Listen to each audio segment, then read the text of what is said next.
With confidence, they've been hashed out by and reflect the values and priorities of the diverse interests that may be impacted by a particular program, policy, or project. Are you hearing the voices of young people, of seniors, people of color, people with disabilities, the business and development community, the faith community? Are you engaging with other public agencies, including schools? Are these processes strengthening your relationships with the community you serve? Are they building trust? Are they strengthening your capacity, your agency's capacity, and the capacity of the community to take on the next serious challenge or seize the next compelling opportunity? Are they enhancing your credibility and the credibility of your agency? For the rest of you in the room, the community organizers, community groups, the realtors, the developers, the builders, what's been your experience engaging with the public institutions you need to work with to get your projects approved and built, and to partner with to make our communities better places to live? Do you feel heard? Are you seen as a resource with a valuable perspective? As an organization or a business or an individual with talent, skills, expertise, passion, creativity, and innovative ideas to offer? Is your experience engaging with public agencies helping to strengthen your capacity to partner with others and take on the responsibility for the collective well-being of our community? Is it helping you to see the bigger picture more clearly and better understand the needs and perspectives of others in our community? Is your engagement with public institutions actually engaging and fun and satisfying? Do you come away thirsty for more? Asking what's next? And when can we get started? Is that how you come away from those sorts of exchanges? So how do we get away? How do we move away from this oppositional dynamic? And as Rex said, I'm very proud of my neighborhood. I think our neighborhood is awesome. And I'm going to do just a little bragging about our neighborhood.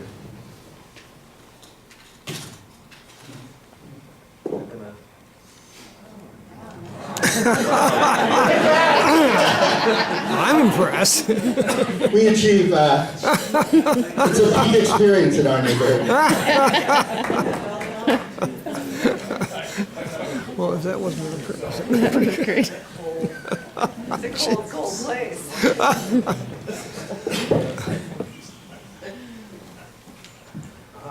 Getting somewhere here. That's the image on the desk. I gotta get out more. I've never seen that. Okay.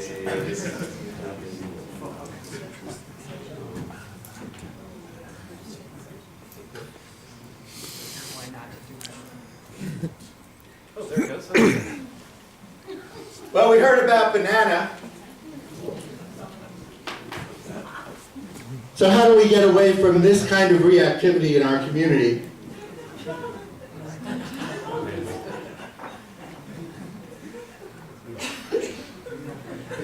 How does this work? Use the arrow keys, maybe. There you go. To these kinds of projects, these are some of the projects we've been working on for more than 20 years in our neighborhood. In part, this is thanks to a lot of the hard work that Karen Messmer did as council member. So I'm not going to speak very much. These pictures speak volumes. We've even enlisted goats. This is what community looks like to me. How can we make more of this kind of thing happen? Make it easier for us to create, to actually realize the visions that we've been talking about this morning. How do we strengthen our civic infrastructure to make these kinds of things happen? This is our neighborhood hub, and that's the San Francisco Street Bakery.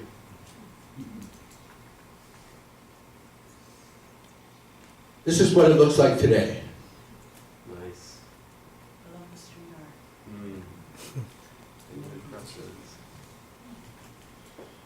A lot of this stuff was done with support from the city of Olympia with their neighborhood matching grant monies. And some money, Chris Hawkins is here from the CDC, and their Healthy Steps program. So this is the front of Roosevelt School. We've tried to engage, we've tried to develop meaningful relationships with Roosevelt School. This is what that looks like today. It's called a time garden. And actually, you can stand in the middle of it on a particular day, and it will tell you the time. And this is one of our more recent projects.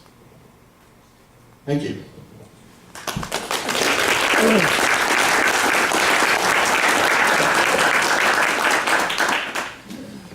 Okay, well, that's really great, very informative and inspiring. Obviously given us a lot to think about, and we have a lot to talk about, although our schedule is getting pushed a little bit, but I think I'm just gonna go with that. Hopefully we'll be able to finish on time, but hopefully it won't wear too long, because I do want to have a really lively conversation. Do you guys have any comments or questions for each other before we open it up to the whole group? I think one of the few things that I want to touch bases on is, many occasions I was being able to be on the vision versus reality type of, and discussions and so forth. And we as a community leaders, we do have a vision of where our community wants to go, but also we have to face the reality of it. Reality of it is that we will have a population increase that's coming into our county. I think roughly 100,000 in the next 20 years or so. I mean, so if we look at that, what do we do with that? We just can't say no, but that's the reality of it, and we need to take care of that. And also, I think where we need to find is, including the project like the urban corridors and so forth, is we have to find a balance somewhere. And it's very difficult to keep going backwards.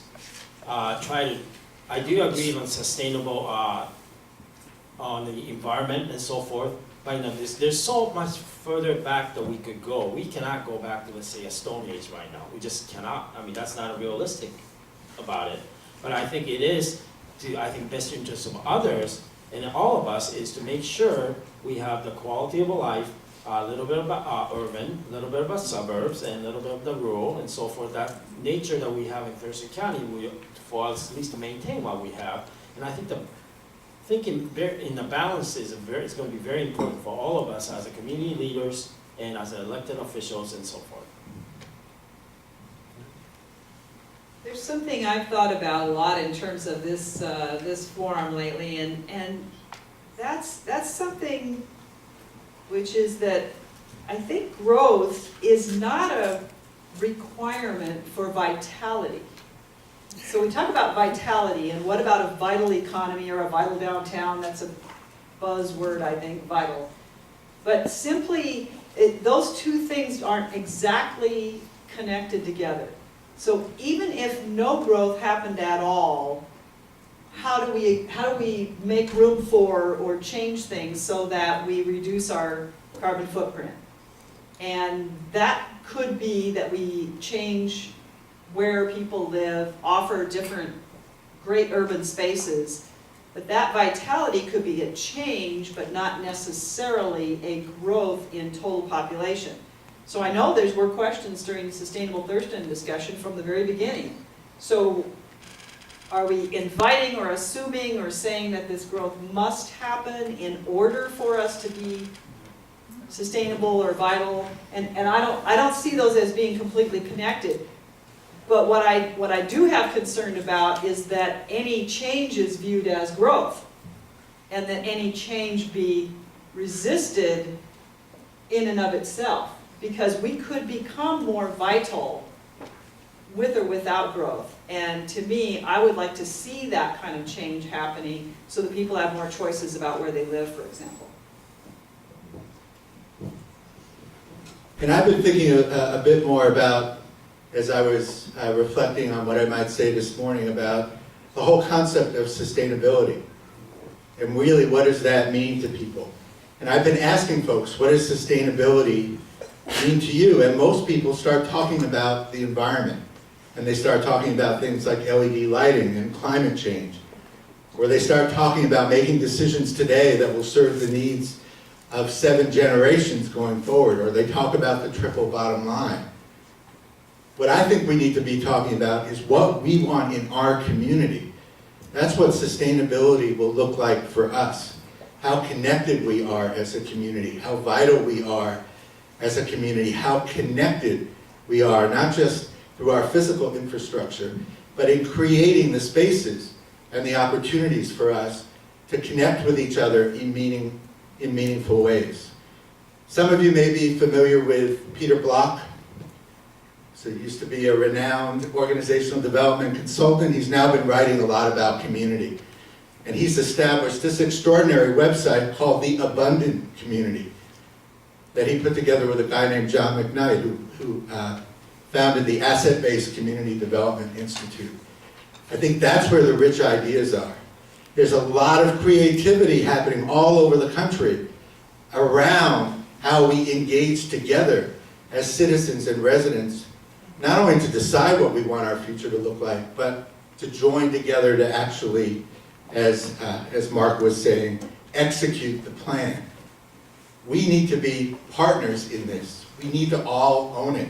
And there are a lot of people that are missing from the conversation right now, and they get surprised. A lot of people don't even know that there's a sustainable Thurston task force.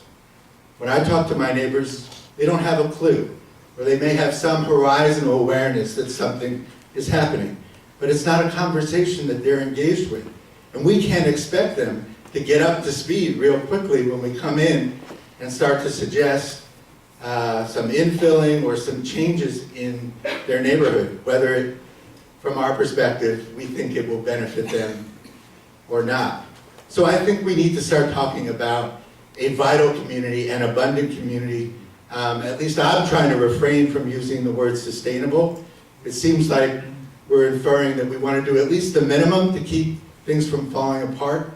I think we want to rejuvenate, we want to renew, we want a lively and fun place to live. We haven't created a lot of opportunities for us to come together around these kinds of issues and create fun, where people really want to come and get together. That's the kind of stuff we've been trying to make happen in our neighborhood. And we definitely need to bring young people into this conversation. Portsmouth, New Hampshire has a Young Voices program where council members meet with middle school folks to ask them what they want in their neighborhood. And that stuff is actually getting incorporated into the decision-making in that community. That's just one example of the kinds of creative stuff that's happening around the nation and the world. So if I could, I'd like to open this up now for another 10 minutes or so to get some conversation going in the room, and then we'll take a quick break and go into our breakout groups. I'm going to move this microphone around the room best I can. We'll start with Joel. Now, what about monorail to tie our urban centers together so you didn't have to drive everywhere? I think it would cost $20 to $25 million per mile that could be financed through a PUD. Matt, do you want to answer that question? All it takes is money. I think, And we have, density. yeah, and density. We've talked a lot at the regional level about, how do we get there? And these are not easy issues. And just to extend the light rail down from where it is up in the greater Tacoma area could easily be $1 billion just to get here to Olympia. So, we just do not have the financial wherewithal on our own to make that happen. But it doesn't mean we shouldn't begin to plan and prepare ourselves and look for ways to make that happen. It is going to Lakeview soon. Lakewood, yeah, Lakewood, But I wanted to make a comment about something different, and something that I'm learning as we go through the Capitol Boulevard and the brewery neighborhood planning processes in Tumwater. And I think it's an important consideration. It's a perspective that we haven't seen represented here, and that is the small businesses in those areas. A lot of those buildings are owned by families, long-term businesses that have been there for a long time, sometimes generations. And just like in our neighborhoods, we feel threatened by change, they do too. And how we engage with those businesses and help them understand how this can help make those businesses thrive, I think is an important aspect that we need to focus on as well.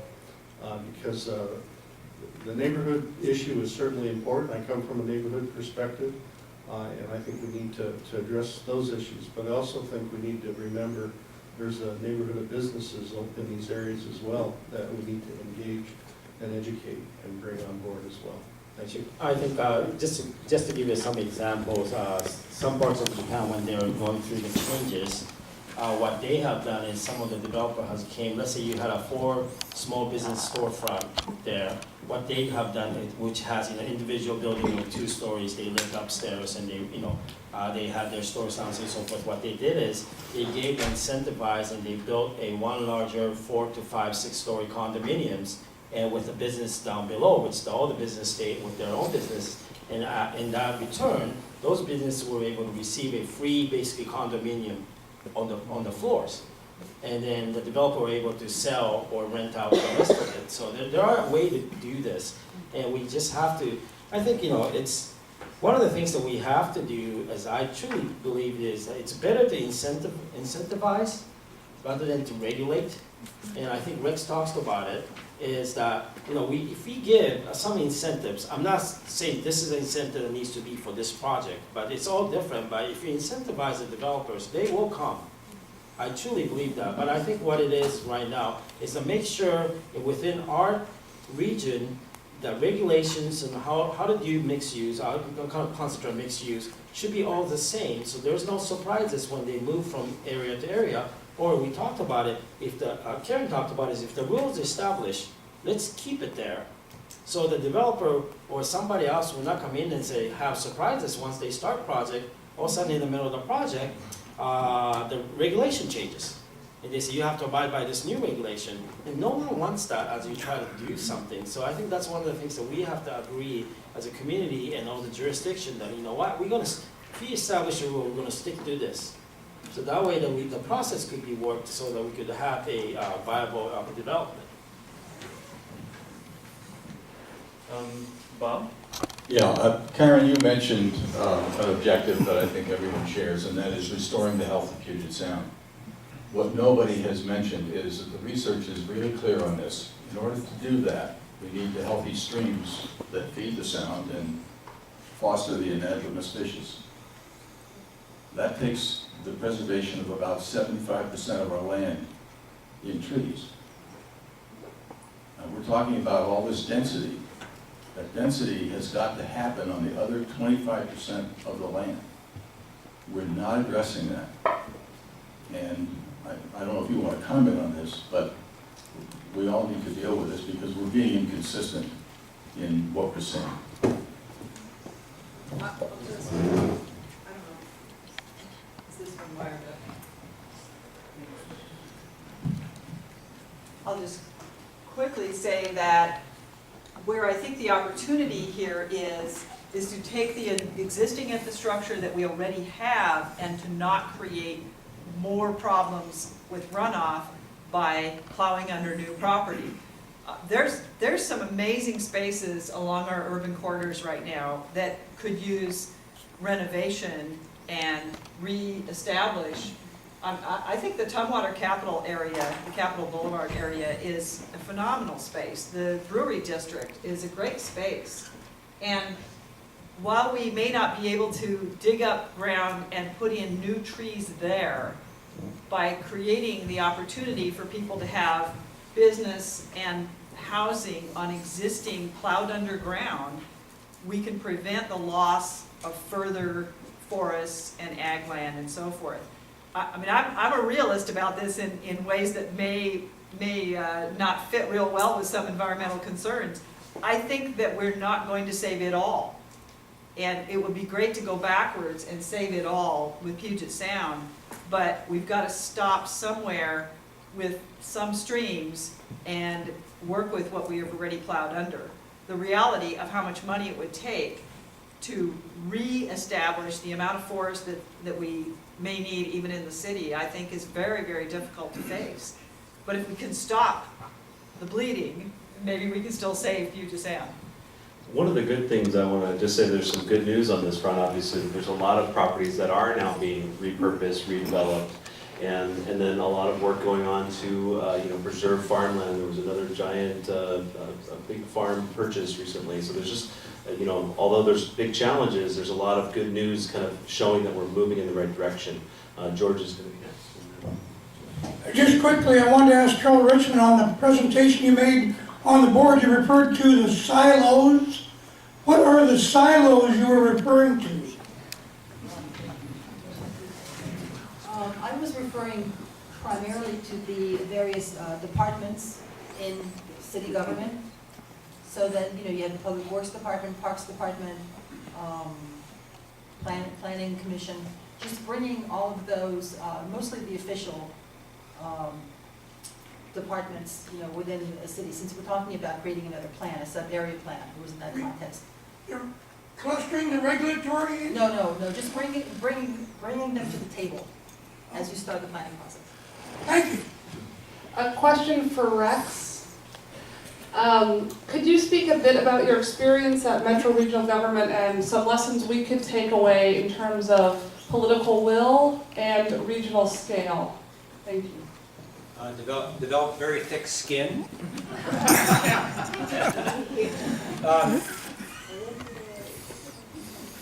I think that what's been talked about here, is this being taped? I should be on the microphone.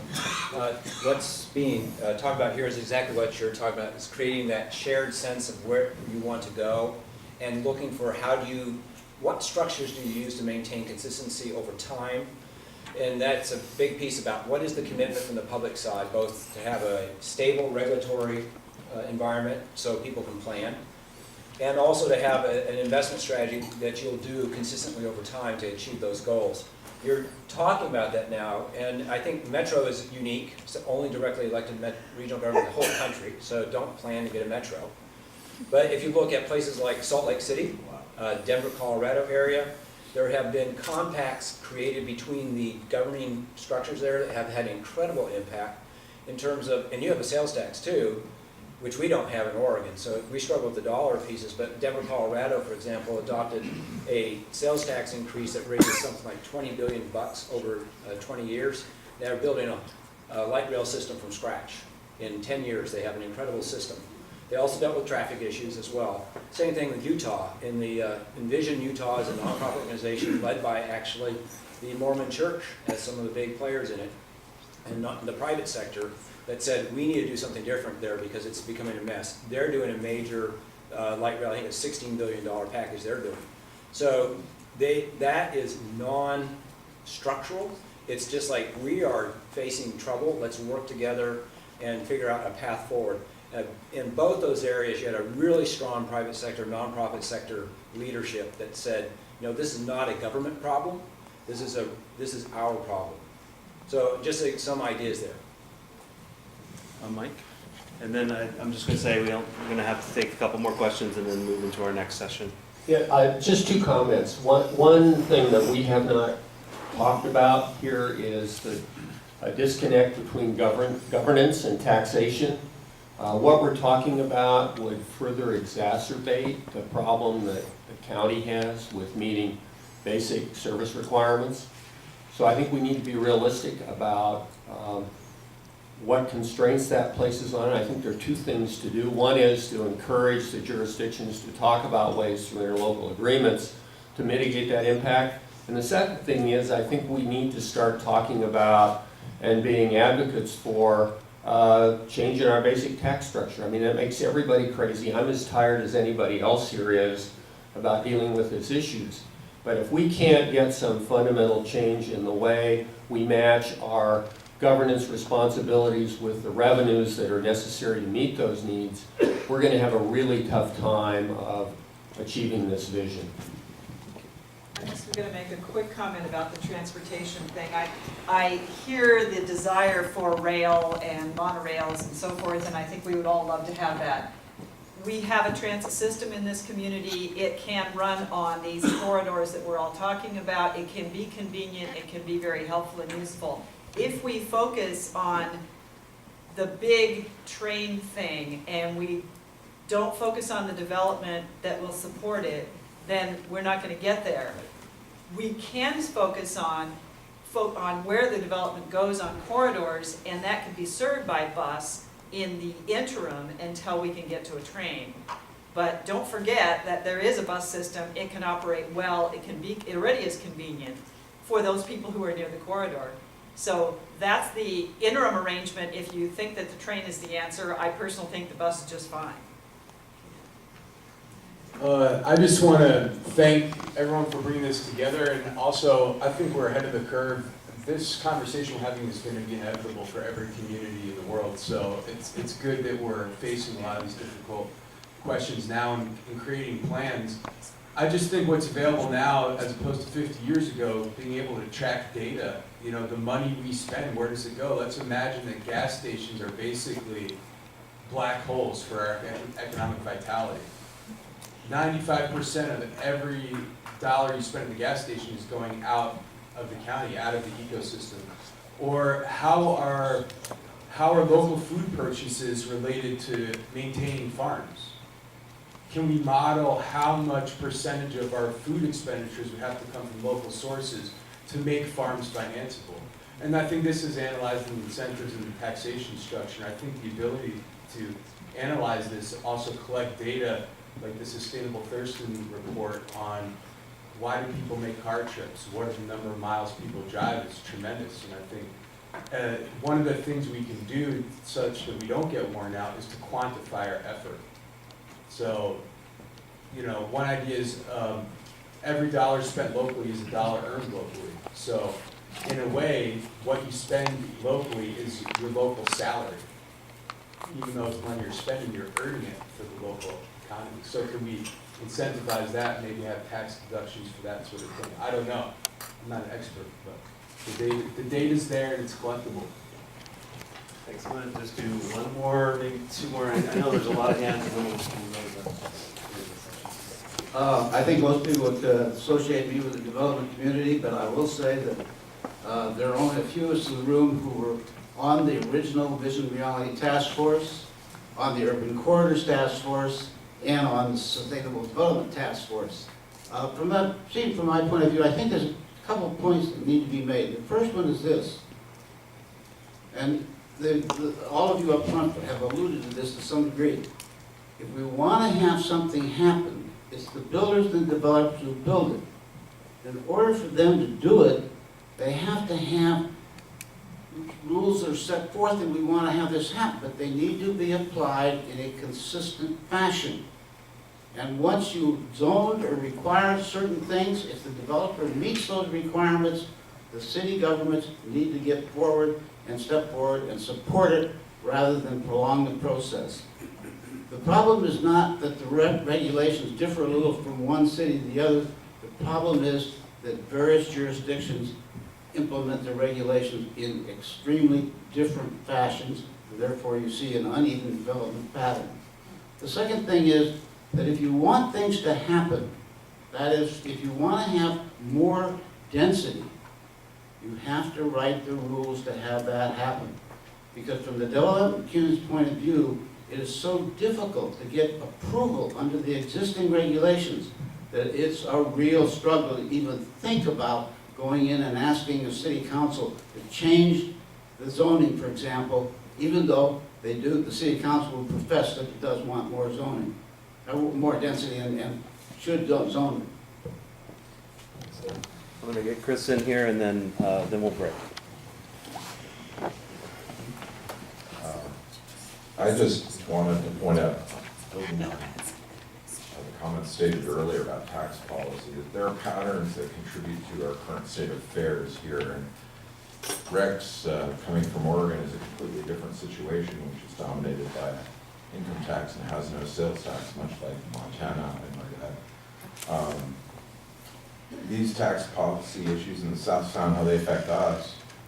Local jurisdictions add on to the state's sales taxes that promotes the continuation of sprawl of commercial businesses outside city limits, especially on interstate interchanges that are not in cities.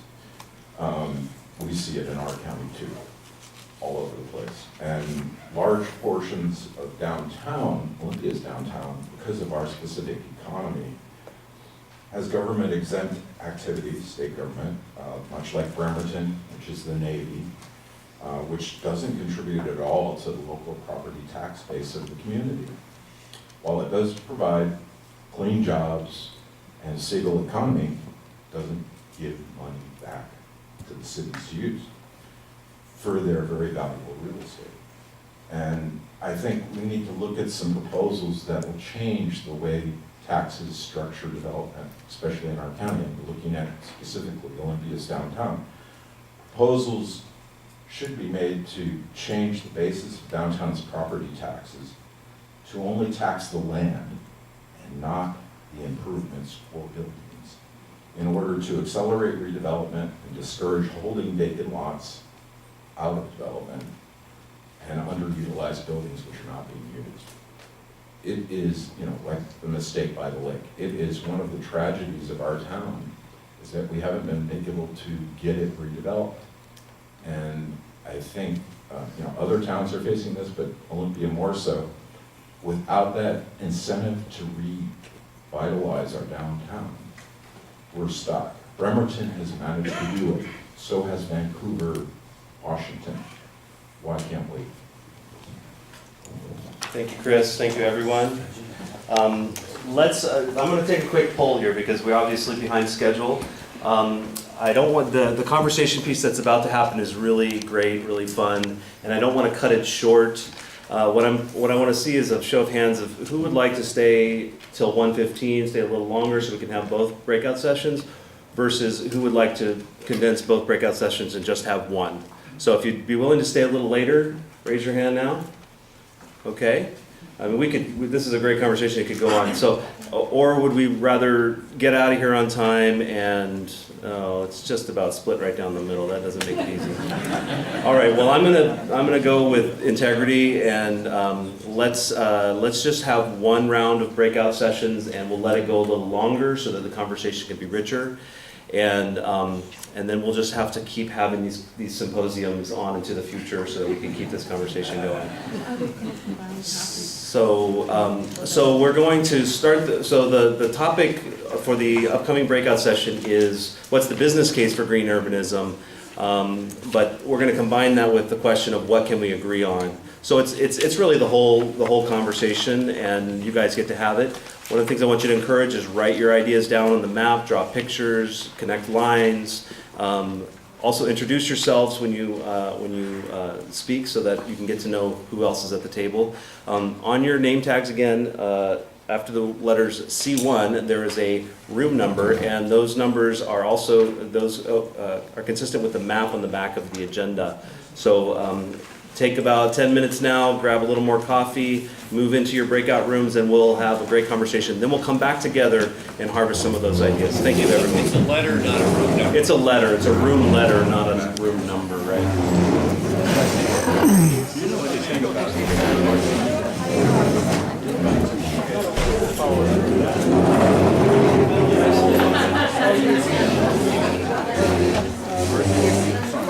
You're going to be, I'm going to be. Oh,